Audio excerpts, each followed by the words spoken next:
China's top representative office in Hong Kong said on Saturday that sanctions imposed by Washington on senior Hong Kong and Chinese officials were clowning actions that would not frighten or even intimidate Chinese people. The blacklistings are being implemented under an executive order that US President Donald Trump issued in mid-July, aimed at punishing China over a new sweeping national security law. Beijing's top representatives in Hong Kong said on Saturday that sanctions imposed by Washington on senior Hong Kong and Chinese officials were clowning actions. Separately, the Hong Kong government said the sanctions were, quote, shameless and despicable. We will not be intimidated, a government spokesman said. The United States on Friday imposed sanctions on Luo Huining, the head of China's liaison office, as well as Hong Kong's leader Kerry Lam and other current and former officials.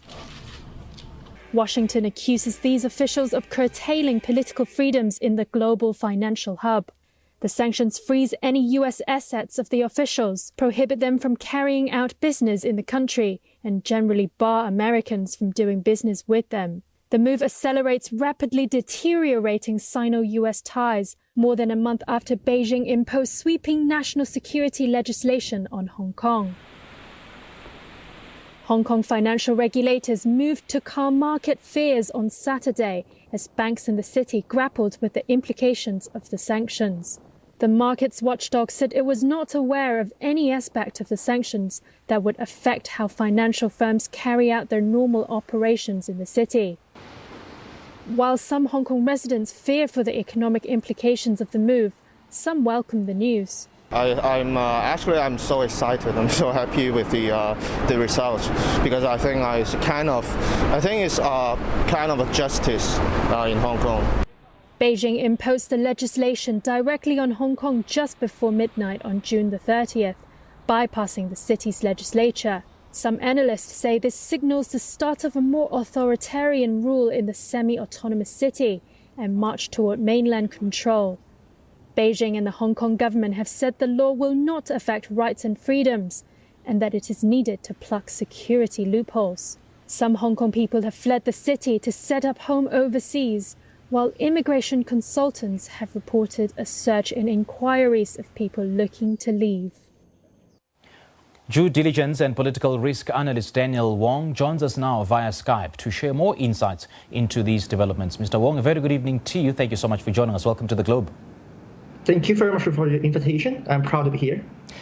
Well, we see China and Hong Kong viciously hitting back at US sanctions. How did you get here? And do you think it'll end well? Well, to be honest, it's a really high level of uncertainty right now in Hong Kong as an international financial center. And I think this is also a strong message from the United States to China and to the Hong Kong authorities that the United States and the international community will not turn a blind eye to the human rights abusers in Hong Kong. And this is a really tough move by the United States government as well. And we see there's a lot of trajectory doing. From November, the Congress passed the Hong Kong Human Rights and Democracy Act, and last month they have just also passed the Hong Kong Autonomy Act. And I think this is also share the same strategy that the U.S. have a bipartisan effort, and they're synchronized together against the human rights abuses in Hong Kong and in China. So what are the implications of these sanctions? Is it likely to affect international business, seeing that there are already market fears and worries? Well, I would say that there is a high level of uncertainties and even reputational risk right now in Hong Kong. When we see the announcement of the sanction list by the U.S. Treasury yesterday, the 11 people, including the Hong Kong Chief Executive Kerry Lam. So basically, it's an individual list. However, what the foreign investment in Hong Kong should do is to put a really high consideration and prioritize the certain political risks when they deal with businesses with certain individual in the future. Because we would not know, and it is hard to forecast whether or not this sanction list will expand in the future. Right now, it's very much like individual focused, but in the future, it might also expand to other human rights abusers in Hong Kong, or even maybe authority like the Hong Kong police force or the China liaison office in Hong Kong. So at that time, I would say that I understand there was some fear, market fear within Hong Kong, but I would say that what is most important would not be a sanction itself, but it is about the possible demise of the Hong Kong rule of law. So because rule of law is of the paramount importance in guaranteeing the business fair interest in Hong Kong. So I think this is something the business community in Hong Kong should take consideration. Would you agree that Hong Kong Chief Executive Kerry Lam is directly responsible for implementing Beijing's policies of suppression of freedom and democratic processes?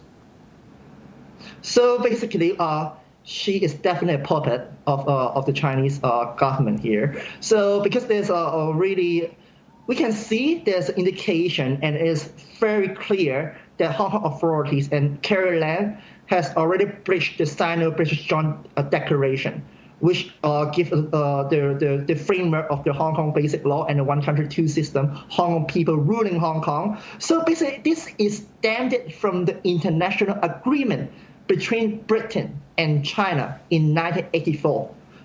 And now with the clear violation of this one country, two systems, that also explained this current sanction in place. I would say this is very powerful because once you are on the OFAC list, it also indicates that you are actually on an equal footing with the rest of the terrorist organization who are listed on the list here. So basically, I would say that the businesses right now in Hong Kong might have to take side possibly that it's not only about Hong Kong, it would be the China-US political dynamic in the future. So somehow I think the business community in Hong Kong have to really consider about that. Well, Ms. Kerry Lam has come out with guns blazing, and she said that through her spokesperson that she's not even intimidated. Is she likely to fight on? What powers does she have to fight if she decides to fight on? To be honest, I think this is too late for her and other top prince who have ruined the Hong Kong one country, two system to change the dynamics or to change their stance right now. But I would say that they have not much power to fight back within the Hong Kong authority itself. Because Hong Kong, all the banks, most of the composition of the Hong Kong GDP economy would be the foreign investment. And if you have to force other maybe foreign banks in Hong Kong to comply with the national security law, then they have to choose side. They have to choose whether they would follow the sanction given up by the U.S. Treasury, or maybe they want to comply with the national security law or whatsoever they call it. So I think at the time being, I think Hong Kong authority would be quite powerless in resisting the sanction right now. Especially, Kerry Lam, his son, is studying in Harvard. So it also means that if Kerry is listed on OFAC, she would not be able to send direct transfer of US dollars using SWIFT system right now for her son. So I think this is a very threatening move. And I think as a matter of gestures, she would not say that I am intimidated. But as a matter of practicality, it is a huge implication. I think it is also related to South Africa as well, because Hong Kong has been a major player for the renminbi internationalization. It's the biggest offshore market. The second one is London. So China is making use of Hong Kong to internationalize its own currency, so that they could materialize their Belt and Road Initiative, in which South Africa is also included. I think this also gives an implication to other countries in the international community that, hey, this is not only about US-China dynamics. Even Hong Kong, what we thought would be quite autonomous, is also affected. So other countries should, right now maybe other technology companies, China's technology company, could still play a very much like expansion in other countries like TikTok. I think that is what the authorities in foreign countries should also consider as well. So what does Washington get out of this? Well, even some experts are even saying that by being tough on Beijing, the Trump administration is trying to rally voters. I would say that this is not this of you can say it's about election, but more importantly, this is a bipartisan support for sanctioning Hong Kong alongside with the culprits of the human rights, and I think most importantly, when we look in the context of the United States itself, the COVID-19 is actually stemmed by the authoritarian dictatorship control that a lot of doctors that are being arrested at the beginning. They want to tell to the international community how COVID-19, this virus, was come up at the first place, but because of the Chinese news censorship, this virus was able to spread across the globe. And right now, they have already taken more than 140,000 American lives already, way more than what American soldiers died for the First World War. So I think this is a matter of national security issue in America as well. So if there's a COVID-19, it might be other virus as well. So I think this is when it comes to national security issue, this is not only about election.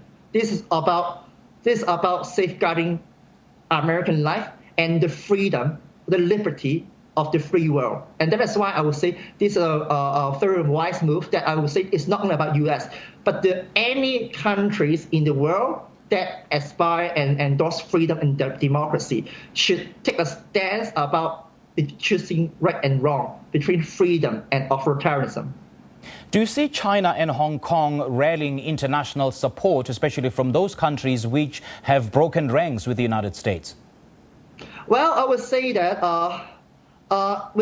because of the pandemic, the U.S. has been quite successful. We can see that now not only Britain has already announced that they will not allow Huawei to operate 5G business in the United Kingdom.